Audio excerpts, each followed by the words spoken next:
Hello friends, इस video में हम लोग डिस्कस करने वाले हैं Woodward Fisher rule for conjugated diene के बारे में। वुडवर्ड-फिशर रूल क्यों यूज करते हैं? जो भी हमारे पास यूवी या फिर विजिबल रेंज में जो एक्टिव कंपाउंड्स होता है उनका लैम्डा मैक्स हम लोग को थ्योरेटिकली कैलकुलेट करना होता है, तो उस कंडीशन में हम लोग इस रूल को यूज करते हैं। So let's start this topic. तो देखते हैं कुछ बेसिक वैल्यूज।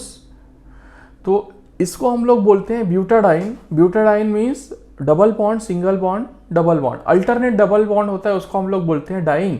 तो ये हो गया ब्यूटाडाइन। तो ए साइक्लिक है, यहाँ पर भी कोई भी साइक्लिक स्ट्रक्चर नहीं है। ए साइक्लिक ब्यूटाडाइन का जो बेसिक वैल्यू होता है वो होता है 270 नैनोमीटर। अब यहाँ पर देखोगे, यहाँ पर भी double bond, single bond, double bond है, तो ये भी ब्यूटाडाइन है, बट ये क्या है, एक साइक्लिक स्ट्रक्चर में है, तो इसको हम लोग बोलते हैं होमो एन्युलर ब्यूटाडाइन। ये एक ही स्ट्रक्चर, एक ही रिंग के अंदर में है, तो इसको बोलेंगे होमो एन्युलर। इसका बेसिक वैल्यू होता है 253 नैनोमीटर। अब दूसरा देखेंगे, यहाँ पर भी double bond, single bond, double bond है, बट एक डबल बॉन्ड इस रिंग में है, दूसरा डबल बॉन्ड इस रिंग में है, तो इसको हम लोग बोलते हैं हेट्रो एन्युलर ब्यूटाडाइन, क्योंकि ये अलग अलग रिंग में है दोनों डबल बॉन्ड। इसमें दोनों डबल बॉन्ड एक ही रिंग में है, तो होमो एन्युलर बोल दिए। हेट्रो एन्युलर का होता है हमारा 250 नैनोमीटर बेसिक वैल्यू। अब हम लोग बात करते हैं एक्सोसाइक्लिक डबल बॉन्ड की। तो यहां पर देखोगे दो रिंग है, ए और बी। तो रिंग ए के लिए एक्सोसाइक्लिक डबल बॉन्ड की बात करेंगे, तो एक्सोसाइक्लिक डबल बॉन्ड मतलब रिंग के किसी भी कॉर्नर से, इस तरीके से किसी भी कॉर्नर से डबल बॉन्ड निकला हो तो उसको हम लोग बोलते हैं एक्सोसाइक्लिक डबल बॉन्ड। तो रिंग ए का 1 2 3 4 5 6 कॉर्नर है। 6 कॉर्नर में कहीं पर भी बाहर की तरफ ऐसे डबल बॉन्ड निकला है क्या? नहीं निकला है। तो रिंग ए के लिए कोई सा भी एक्सोसाइक्लिक डबल बॉन्ड नहीं है। अब रिंग बी की बात करते हैं। तो रिंग बी में क्या होता है, इसमें देखो किसी भी कॉर्नर से डबल बॉन्ड निकला है क्या? तो हाँ निकला है। ये वाले कॉर्नर से डबल बॉन्ड निकला है ऐसे, और ये वाले कॉर्नर से भी एक डबल बॉन्ड निकला है, तो ये वाला एक डबल बॉन्ड हो गया रिंग बी के लिए, ये वाला दूसरा डबल बॉन्ड हो गया रिंग बी के लिए। तो रिंग बी के दो एक्सोसाइक्लिक डबल बॉन्ड है। अब हम लोग बात करते हैं इंडोसाइक्लिक डबल बॉन्ड की। तो रिंग ए के अंदर में ये है, तो सीधा ये हो गया इंडोसाइक्लिक। रिंग बी के अंदर ये है, तो ये हो गया सीधा इंडोसाइक्लिक। तो रिंग ए का ये वाला है इंडोसाइक्लिक, रिंग बी का ये वाला है। अब इसका वैल्यूज देखते हैं। तो एक्सोसाइक्लिक डबल बॉन्ड का जो वैल्यू होता है वो +5 नैनोमीटर होता है। जब हम लोग कैलकुलेट करते हैं तो इसका वैल्यू हम लोग +5 नैनोमीटर ऐड करते हैं। कैसे कैलकुलेट करते हैं आगे एग्जांपल में आपको क्लियर होगा। अब हम लोग इंडोसाइक्लिक डबल बॉन्ड की बात करते हैं। तो इंडोसाइक्लिक डबल बॉन्ड का 0 नैनोमीटर होता है, ये कंसिडर ही नहीं होता है, ठीक है, इसमें कोई कंसिडरेशन नहीं है। एक स्पेसिफिक रूल है जहां पर ये कंसिडर होता है, वो मैं बताऊंगा आगे। अब हम लोग बात करते हैं रिंग रेसिड्यू की। तो रिंग रेसिड्यू के लिए क्या करना है, पहले हमें देखना है कि कितना चीज कॉन्जुगेशन में। तो यहाँ पर double bond, single bond, double bond, double bond, single bond, double bond, तो मतलब यहां से लेकर के यहां तक पूरा कॉन्जुगेशन में है, जो हमें ऑरेंज कलर के जो ओवल है उसमें दिख रहा है। तो ऑरेंज कलर का ओवल कहाँ कहाँ पर रिंग को कट कर रहा है वहां पर देख लो। एक यहाँ पर कर रहा है, एक यहाँ पर कर रहा है, और एक यहाँ पर, 3 जगह से कट कर रहा है, ठीक है। तो इसको हम लोग बोलते हैं रिंग रेसिड्यू, इसको बोलते हैं रिंग रेसिड्यू, ठीक है। और एल्काइल सब्स्टिट्यूट कब बोलते हैं? जब हमारा एसाइक्लिक में होता है तब उसको एल्काइल सब्स्टिट्यूट बोल देते हैं। दोनों एक ही चीज है। एल्काइल रिंग रेसिड्यू के लिए भी कई बार हम लोग एल्काइल सब्स्टिट्यूट वर्ड यूज कर लेते हैं, उसमें कोई बड़ी बात नहीं। तो यहां पर भी देखो double bond, single bond, double bond, ये कॉन्जुगेशन। तो यहां पर से कट लगाओगे, एक यहां पर से कट लगाओगे, एक यहां पर से कट लगाओगे, तो ये जो पूरा कॉन्जुगेटेड सिस्टम है वो कट करके अलग हो जाएगा, ठीक है। तो इसी को कॉन्जुगेटेड सिस्टम है, उसको कहां कहां पर से आपको कट लगाना पड़ेगा कि ये पूरा बाकी रिंग से या फिर बाकी स्ट्रक्चर से अलग हो जाएगा। तो यहां पर देखोगे 1 2 3, यहां 3 जगह से काट लोगे तो ये पूरा डबल बॉन्ड वाला सिस्टम है, अलग से हो जाएगा। वैसे यहाँ पर 1 2 और 3 जगह से काट दोगे तो ये double bond, single bond, double bond का ये कॉन्जुगेटेड सिस्टम अलग हो जाएगा, ब्यूटाडाइन जैसा बन जाएगा ये एसाइक्लिक ब्यूटाडाइन, ठीक है। तो इसमें जो रिंग रेसिड्यू होता है इसको हम लोग बोलेंगे, रिंग में है तो रिंग रेसिड्यू, कई बार इसको एल्किल सब्स्टिट्यूट में भी कंसिडर कर लेते हैं, इसको हम लोग बोलते हैं एल्किल सब्स्टिट्यूट। तो एक का वैल्यू होता है +5 नैनोमीटर। जब हम लोग कैलकुलेट करेंगे तो एक रिंग रेसिड्यू का वैल्यू +5 नैनोमीटर ऐड करेंगे। तो यहां पर 3 हो गया तो 15 हो जाएगा इसका, यहां पर 3 है तो इसका भी 15 हो जाएगा। ये अब हम लोग देखते हैं, ये तो हमारा बेसिक वैल्यू हो गया। ये इस तरीके का जो होता है वो डबल होमोएन्युलर या फिर हेट्रोएन्युलर या फिर एसाइक्लिक है। जब भी कभी ऐसा होगा कि एक रिंग के अंदर में है, एक डबल बॉन्ड रिंग के बाहर में है, तो उसको हमेशा हम लोग कंसिडर करते हैं एसाइक्लिक। इसको हम लोग बोलेंगे एसाइक्लिक, क्योंकि एक अंदर है एक बाहर है, तो एसाइक्लिक हुआ। अब ये दूसरा कॉन्जुगेशन जो बन रहा है, ये जो दूसरा कॉन्जुगेशन बन रहा है, इसको हम लोग बोलते हैं डबल बॉन्ड एक्सटेंडिंग कॉन्जुगेशन। ये एसाइक्लिक है, तो इसका बेसिक वैल्यू तो हम ले लेंगे 217 नैनोमीटर, और इसका एक्सटेंडिंग कॉन्जुगेशन होगा तो इसके लिए बोलेंगे 217 plus double bond extending conjugation, ये जो ऑरेंज वाला है इसके लिए जोड़ते हैं हम लोग प्लस 30 नैनोमीटर। ठीक है, इसके लिए जोड़ते हैं प्लस 30 नैनोमीटर, ये वैल्यू हमें याद रखना। अच्छा, अब हमारे पास कोई ऐसा कंडीशन आएगा कि उसमें एसाइक्लिक भी होगा, उसमें होमोएन्युलर भी होगा, उसमें हेट्रोएन्युलर भी होगा, तो बेसिक वैल्यू किसका लेना है? जब तीनों प्रेजेंट होगा तो बेसिक वैल्यू हमेशा 253 नैनोमीटर वाले को लेना है, क्योंकि ये इसका वैल्यू बड़ा है। जो वैल्यू बड़ा होगा, जिसका लैम्डा वैल्यू बड़ा होगा, उसी को लेना है। तो जब तीनों रहेगा तो होमोएन्युलर लेंगे, होमोएन्युलर के साथ एसाइक्लिक है तब भी होमोएन्युलर लेंगे, होमोएन्युलर के साथ हेट्रोएन्युलर है तब भी होमोएन्युलर का बेसिक वैल्यू लेंगे, और दूसरे वाले का डबल बॉन्ड एक्सटेंडिंग कॉन्जुगेशन लेंगे। अब एसाइक्लिक और हेट्रोएन्युलर है तो एसाइक्लिक को लेंगे बेसिक वैल्यू, और दूसरे वाले को हम लोग डबल बॉन्ड एक्सटेंडिंग कॉन्जुगेशन लेंगे। इसका आगे आपको बहुत अच्छे से क्लियर हो जाएगा। अब आता है ऑक्सोक्रोम्स। ठीक है, किसी भी पोजीशन पे कहीं पर कुछ अटैच्ड होगा ऑक्सोक्रोम जो कॉन्जुगेशन के साथ आ रहा होगा, तो उसमें क्या होता है, OCOCH3 ग्रुप होगा तो उसके लिए 0 नैनोमीटर कोई भी ऐड नहीं करना है। क्लोरीन या फिर ब्रोमीन होगा तो 5 नैनोमीटर ऐड करना है उसमें। OR ग्रुप होगा तो उसके लिए 6 नैनोमीटर ऐड करना है। SR ग्रुप होगा तो 30 नैनोमीटर ऐड करना है, और NR2 ग्रुप होगा तो 60 नैनोमीटर ऐड करना है। अब आता है सॉल्वेंट इंक्रीमेंट। तो ये जितना भी वुडवर्ड फिशर रूल का कैलकुलेशन है, ये सॉल्वेंट इथेनॉल को रेफरेंस लेकर के दिया गया है। इथेनॉल या फिर मिथेनॉल में हम लोग करेंगे तब ये वैल्यू आएगा, और ये जो हमारा कैलकुलेटेड थ्योरेटिकली कैलकुलेटेड वैल्यू है, और प्रैक्टिकली जब हम लोग करेंगे तो इसमें प्लस माइनस 5 नैनोमीटर का डिफरेंस आ सकता है, बट मोर और लेस वो सेम आता है। और ये हमारा सॉल्वेंट है इथेनॉल या फिर मिथेनॉल के लिए प्रिफर किया जाता है इथेनॉल। तो सॉल्वेंट इंक्रीमेंट, ये कैलकुलेशन इथेनॉल के लिए है तो उसमें कोई इंक्रीमेंट नहीं है, 0। क्लोरोफॉर्म में यूज करोगे तो जो भी आएगा, जो भी वैल्यू आएगा उसमें -1 नैनोमीटर हमें डिक्रीज कर देना है। ईथर सॉल्वेंट के लिए कैलकुलेट करने बोला है तो -7 नैनोमीटर डिक्रीज कर देना है। साइक्लोहेक्सेन के लिए बोलेगा तो -11 नैनोमीटर डिक्रीज कर देना है। वाटर सॉल्वेंट बोलेगा तो उसमें +8 नैनोमीटर ऐड कर देना है। तो ये हो गया हमारा बेसिक वैल्यूज। अब हम लोग इसके कुछ एग्जाम्पल सॉल्व करते हैं। तो ये हमारा एग्जाम्पल है। अब इसमें देखोगे तो ये पर्टिकुलर ब्यूटाडाइन है हमारा, तो इसका वैल्यू लिख दिए कितना, एसाइक्लिक ब्यूटाडाइन का वैल्यू 270 नैनोमीटर। दूसरा हम लोग क्या देखते हैं, एल्काइल सब्स्टिट्यूट। तो एक यहां से ये कार्बन तो पूरा कॉन्जुगेशन में, तो यहां से कोई कट लगेगा नहीं, दूसरा कट यहां पर से लगेगा, तो 2 कट लगा। तो एल्काइल सब्स्टिट्यूट कितना हो गया, 2, एक का वैल्यू होता है 5 नैनोमीटर, 2 का वैल्यू हो गया 10 नैनोमीटर। अब दोनों को ऐड कर दोगे तो टोटल वैल्यू क्या हो जाएगा, 227 नैनोमीटर। ठीक है, तो ये लैम्डा मैक्स वैल्यू हो गया इस कंपाउंड का। मींस इस कंपाउंड को हम लोग यूवी विजिबल स्पेक्ट्रोमीटर में देखेंगे तो ये 227 नैनोमीटर पे अपना एब्जॉर्प्शन देगा। ठीक है, ये इसका मतलब है। तो थ्योरेटिकली इसको हम लोग कैलकुलेट कर लिए। मान लो ये कंपाउंड है तो इसका, ये हमारा ब्यूटाडाइन हो गया, तो इसका बेसिक वैल्यू क्या हो गया, होमोएन्युलर है, एक ही रिंग में है, तो 253 नैनोमीटर हो गया। अब इसमें हम लोग रिंग रेसिड्यू डालेंगे तो एक यहां पर से कट लगेगा, एक यहां से लगेगा और एक यहां से लगेगा। तो पूरा कॉन्जुगेशन को हम लोग अलग कर सकते हैं। 3 कट लग गया तो रिंग रेसिड्यू 3 हो गया, 3 × 5 15 नैनोमीटर लिख दिए।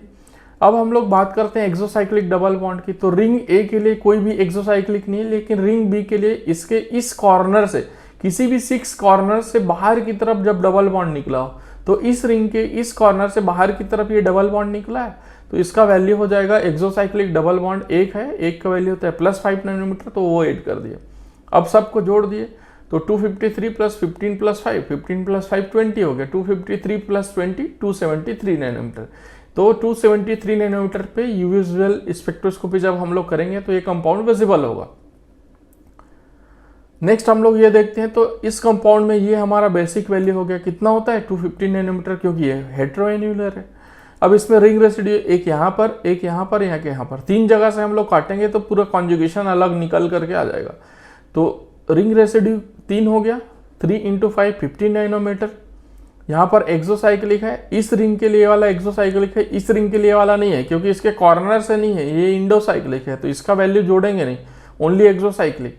तो एक्सोसाइक्लिक 1 है, ठीक है, एक्सोसाइक्लिक डबल बॉन्ड, तो इसका वैल्यू हो गया हमारा 5 नैनोमीटर। टोटल वैल्यू हो गया 15 + 5 20 और प्लस 215 235 नैनोमीटर। ये कंपाउंड 235 नैनोमीटर में लैम्ब्डा मैक्स देगा। नेक्स्ट ये कंपाउंड है, तो इसमें हमारा ये हो गया कॉन्जुगेटेड डाइन। बेस वैल्यू हो गया हमारा हेटेरोन्यूलर, क्योंकि दोनों डबल बॉन्ड अलग अलग रिंग सिस्टम में 215 नैनोमीटर हो गया। एक यहाँ से, एक यहाँ से, एक यहाँ से और एक यहाँ से। ये देखोगे ये जो ओवल शेप है जो कहाँ से कट कर रहा है, तो एक यहाँ पर, एक यहाँ पर, एक यहाँ पर, एक यहाँ पर, तो वही 4 लगा दिया हमने। यही हमारा रिंग रेसिड्यू हो जाएगा 4। तो 4 × 5 = 20 नैनोमीटर। रिंग रेसिड्यू का एक का वैल्यू होता है 5 नैनोमीटर, 4 का वैल्यू हो गया 20 नैनोमीटर। एक्सोसाइक्लिक डबल बॉन्ड कुछ नहीं है, सीधा इसमें टोटल वैल्यू जोड़ दिए, तो इसका भी वैल्यू हो गया हमारा 235 नैनोमीटर। एक और सिंपल सा एग्जांपल देख लेते हैं। तो ये यहाँ पर देखोगे कि डबल बॉन्ड है, सिंगल बॉन्ड है, डबल बॉन्ड, ये भी ब्यूटाडाइन है और दोनों रिंग के बाहर में है। तो इसका बेसिक वैल्यू होगा एसाइक्लिक वाला, इसका एसाइक्लिक का वैल्यू होता है 270 नैनोमीटर। एक यहाँ पर कट लगेगा और एक यहाँ पर कट लगेगा, क्योंकि 2 ही जगह कट लग रहा है, 2 ही जगह ये क्रॉस कर रहा है। और यहाँ पर कार्बन है, यहाँ पर कार्बन, दोनों डबल बॉन्ड के साथ है, मतलब CH2 डबल बॉन्ड के साथ में। तो कॉन्जुगेशन में वहाँ पर तो कोई कट लगेगा नहीं, दोनों टर्मिनल है। तो रिंग रेसिड्यू का वैल्यू हो गया 10 नैनोमीटर। अब यहाँ पर इस रिंग के लिए इस कॉर्नर से एक डबल बॉन्ड है, इस कॉर्नर से, तो ये दोनों क्या हो गया, एक्सोसाइक्लिक डबल बॉन्ड। तो एक एक्सोसाइक्लिक का वैल्यू होता है 5 नैनोमीटर, 2 का हो गया 10 नैनोमीटर। अब टोटल वैल्यू क्या हो गया, 217 + 10 227 + 10 237। तो 237 नैनोमीटर में ये कंपाउंड हमारा एब्जॉर्प्शन देगा लैम्ब्डा मैक्स। अब थोड़ा कॉम्प्लिकेटेड एग्जाम्पल देखते हैं, ये थोड़ा सिंपल एग्जाम्पल हो गया। ये कंपाउंड है, तो इसमें ये हो गया हमारा डबल बॉन्ड, ये ब्यूटाडाइन हो गया, ठीक है, double bond, single bond, double bond. इसका बेसिक वैल्यू क्या आ गया, हेटेरोन्यूलर है तो 250 नैनोमीटर। अब यहाँ पर देख रहे हो कि double bond, single bond, double bond, यहाँ पर एक और बन रहा है, तो इसका क्या होता है, डबल बॉन्ड एक्सटेंडिंग कॉन्जुगेशन इसको बोलते हैं। इसका वैल्यू होता है +30 नैनोमीटर, तो वो हमने ऐड कर दिया 30 नैनोमीटर। अब इसमें हम लोग रिंग रेसिड्यू लगाएंगे, तो एक यहाँ पर, एक यहाँ पर, एक यहाँ पर और एक यहाँ पर, ये 4 जगह से कट लगेगा। अब 1 2 3 4, ये 4 कट लगाने के बाद ये पूरा का पूरा कॉन्जुगेशन अलग हो जाएगा, ठीक है। तो रिंग रेसिड्यू हो गया 4, तो 4 × 5 = 20 नैनोमीटर। अब हम लोग एक्सोसाइक्लिक डबल बॉन्ड देखते हैं, तो इस रिंग के लिए ये वाला हो गया, इस रिंग के लिए ये वाला हो गया, और ये वाला किसी भी रिंग के लिए नहीं है क्योंकि आगे इधर रिंग है ही नहीं। तो 2 एक्सोसाइक्लिक डबल बॉन्ड हो गया, इस एक का वैल्यू होता है 5 नैनोमीटर, 2 का हो गया 10 नैनोमीटर। अब पूरा जोड़ दो इसको, 215 + 30 + 20 + 10, ये हो जाएगा 275 नैनोमीटर। अब इसी स्ट्रक्चर में मैंने चेंज कर दिया है, अब यहाँ पर डबल बॉन्ड एक और लगा दिया है यहाँ पर मैंने, ठीक है, समझने के लिए। तो अब यहाँ पर देखोगे कि एक ये कॉन्जुगेशन हो गया, एक ये कॉन्जुगेशन हो गया, एक ये कॉन्जुगेशन होगा। तो बेसिक वैल्यू किसका लेंगे, बेसिक वैल्यू हमेशा उसका लेंगे जिसका वैल्यू ज्यादा होता है। तो मैंने बोला था कि भाई एक भी डबल बॉन्ड बाहर में होगा रिंग के, तो उसको हम लोग एज ए साइक्लिक लेंगे, तो ये भी ए साइक्लिक हो जाएगा। और ए साइक्लिक का बेसिक वैल्यू 217 होता है। हेटेरोन्यूलर का कितना होता है, 215। यहाँ पर हमने हेटेरोन्यूलर लिया था क्योंकि यहाँ पर ए साइक्लिक नहीं था या फिर होमोन्यूलर नहीं था, बट यहाँ पर है, तो यहाँ पर क्या लेंगे हम लोग, 217 नैनोमीटर को लेंगे बेसिक वैल्यू।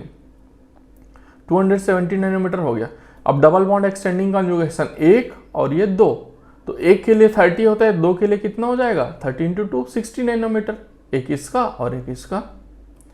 अब हम लोग देखते हैं रिंग रेसिड्यू, तो 1 2 3 4, अगेन इसमें रिंग रेसिड्यू 4 हो गया, तो उसका वैल्यू 20 नैनोमीटर। नेक्स्ट देखते हैं एक्सोसाइक्लिक डबल बॉन्ड, तो इस रिंग के लिए ये वाला, इस रिंग के लिए ये वाला और इस रिंग के लिए वाला, तो 3 एक्सोसाइक्लिक डबल बॉन्ड है। तो एक का वैल्यू 5 नैनोमीटर, 3 का होता है 15। अब सबको जोड़ दो तो कितना हो जाएगा, 312 नैनोमीटर। ये सबको ऐड करोगे तो 312 नैनोमीटर हो जाएगा। अब इसी में स्ट्रक्चर में मैंने एक और चेंज कर दिया, यहाँ पर जो डबल बॉन्ड था उसको शिफ्ट करके यहाँ पर लगा दिया। यहाँ पर लगा दिया तो क्या होगा, अब यहाँ पर ये तो हेट्रोएन्युलर हो गया ये दोनों कॉन्जुगेशन, लेकिन इसको देखोगे तो ये कॉन्जुगेशन हो गया हमारा होमोएन्युलर। तो होमो और हेट्रो दोनों होगा तो वहां पर बेसिक वैल्यू किसका लेते हैं, होमोएन्युलर का। तो होमोएन्युलर का ले लो बेसिक वैल्यू 253 नैनोमीटर। अब डबल बॉन्ड एक्सटेंडिंग कॉन्जुगेशन 2 हो गया तो उसका वैल्यू हो गया 1 का 30, 2 का 60। नेक्स्ट रिंग रेसिड्यू, तो 1 2 3 4। अब रिंग रेसिड्यू बार बार मैं समझाऊंगा नहीं, 4 रिंग रेसिड्यू का सीधा वैल्यू हो गया 5 × 4 = 20 नैनोमीटर। अब एक्सोसाइक्लिक डबल बॉन्ड यहाँ पर इस रिंग के लिए ये वाला, इस रिंग के लिए ये वाला, तो 2 एक्सोसाइक्लिक डबल बॉन्ड हो गया, एक का होता है 5, 2 का होता है 10 नैनोमीटर। टोटल इसको ऐड कर दोगे तो हो जाएगा 343 नैनोमीटर। ठीक है, 60 + 20 + 10 90 नैनोमीटर, 90 + 253 होता है 343 नैनोमीटर। एक थोड़ा सा कॉम्प्लिकेटेड एग्जांपल ले लेते हैं। तो यहाँ पर देख रहे हो कि ये double bond single bond double bond है, यहाँ पर double bond single bond double bond है। वैसे देखोगे तो ये वाला डबल बॉन्ड तो इस रिंग में है, ये वाला डबल बॉन्ड इस रिंग में है, ये वाला डबल बॉन्ड इस रिंग में है, A B C। तो एक A में है, एक B में है, एक C में। बट यहाँ पर जो B रिंग में डबल बॉन्ड है उसको आप देख रहे हो कि ये कॉमन है, दोनों रिंग के लिए कॉमन है। मतलब इस डबल बॉन्ड को यहाँ लिखो या फिर यहाँ लिखो, कोई फर्क नहीं पड़ता है। तो इसको मान लो यहाँ जब भी कभी ऐसा होगा तो हमेशा होमोएन्युलर उसको कंसिडर करेंगे। तो मान लो ये डबल बॉन्ड यहाँ है तो एक ही रिंग में हो गया, तो इसका वैल्यू कितना हो गया होमोएन्युलर का 253 नैनोमीटर, ये बेसिक वैल्यू हो गया। ये डबल बॉन्ड एक्सटेंडिंग कॉन्जुगेशन हो गया, इसका 30 नैनोमीटर हो गया। अब हम लोग देखते हैं रिंग रेसिड्यू, तो 1 2 3 4 5, ये 5 जगह से हमें कट लगाना पड़ेगा। एक का वैल्यू 5, 5 का वैल्यू 25। अब हम लोग बोलते हैं एक्सोसाइक्लिक डबल बॉन्ड, तो इस रिंग के लिए ये कॉर्नर पे ये है, ये वाला दोनों में कॉमन है तो ये वाला एक्सोसाइक्लिक नहीं होगा, ये वाला भी किसी के कॉर्नर में नहीं है, तो ओनली 1 एक्सोसाइक्लिक डबल बॉन्ड है, तो इसका वैल्यू हो गया 5 नैनोमीटर। अब टोटल वैल्यू जोड़ेंगे इन सबको तो हो जाएगा 313 नैनोमीटर। तो ये हो गया थोड़ा कॉम्प्लिकेटेड एग्जाम्पल। अब कुछ और कॉम्प्लिकेटेड एग्जाम्पल देखते हैं। तो इसमें आप बोलोगे कि इसमें कॉम्प्लिकेटेड क्या है, ऐसा तो हमने कर लिया है। तो ठीक है, कर लिया है तो इसको एसाइक्लिक कैलकुलेट करेंगे 270 नैनोमीटर।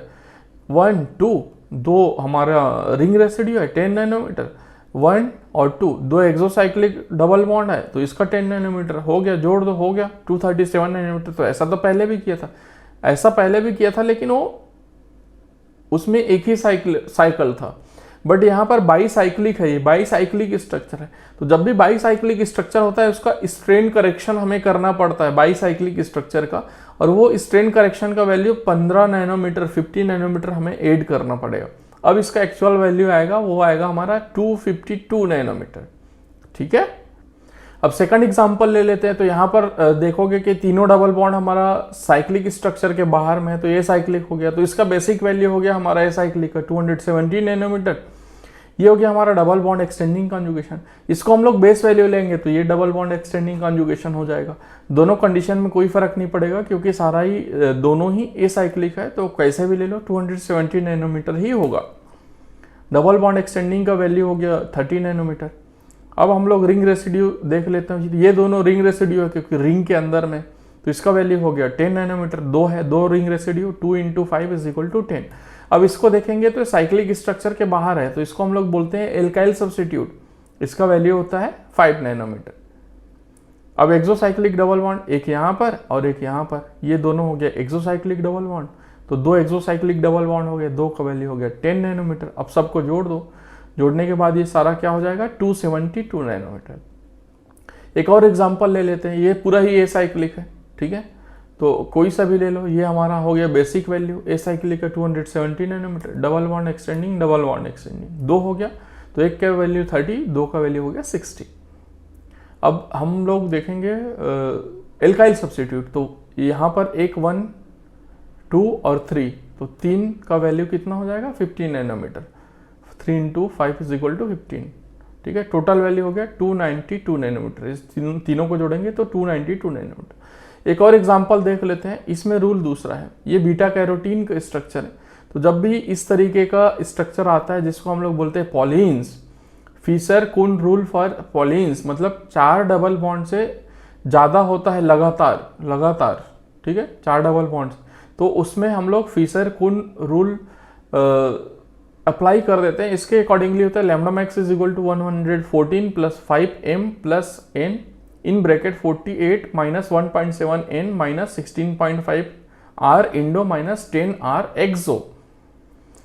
इसमें m है हमारा नंबर ऑफ एल्काइल सब्स्टिट्यूट या फिर ring residue, n is equal to number of conjugated double bonds और r is equal to number of rings with endo और एक्सो। ठीक, तो कितने रिंग है जिसमें इंडो साइक्लिक है, कितने रिंग है जिसमें एक्सो साइक्लिक डबल बॉन्ड है। तो इसका वैल्यू देखते हैं 114, तो ऐसे रहेगा 5 × 10। m क्या है, नंबर ऑफ एल्काइल सब्स्टिट्यूट, तो देखो एल्काइल सब्स्टिट्यूट क्या होता है 1 2 3 4 5 6 7 8 9 और 10, तो 10 एल्काइल सब्स्टिट्यूट है, इसलिए यहां पर हमने 10 वैल्यू रख दिया।